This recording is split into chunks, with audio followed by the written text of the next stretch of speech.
Fayetteville is the third largest community in Arkansas, a little over 82,000 people. We have a little bit of Mayberry. I say to folks that it's a place where the sky is blue, the trees are abundant, the hospitality is warm, and the friendships are forever.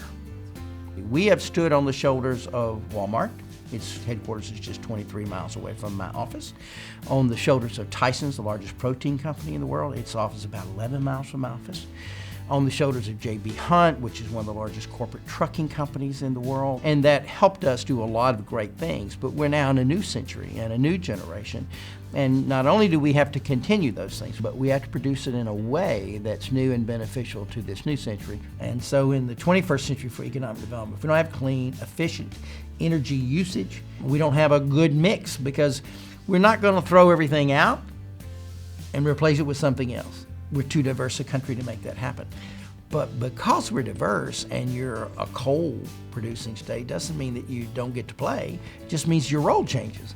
And because you're a hydro state, that doesn't mean you get to play more. It just means your role changes. And because you have nuclear power doesn't mean you don't get to play. You just play in a different role. The role of the chamber, I think, in sustainability and in energy in the 21st century really comes down to the community. It's about leadership. And it's about economic development. Without leadership, there will not be a community and there will be no economic development. For instance, in our chamber program, which we call Greenway, which is how any business can be a green and sustainable business by just taking a few steps every year and getting better each year thereafter. Walmart is part of our Greenway program. They endorse our Greenway efforts. Our program is done in connection with university students. These are mostly students out of the business college.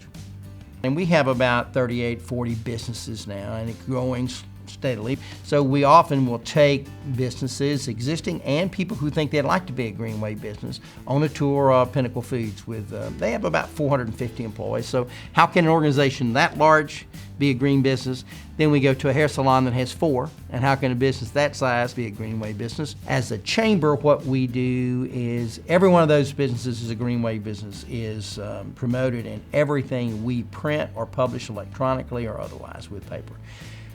So we highlight these businesses as really the leading businesses in our community who've made the strongest and the most consistent commitment to sustainability.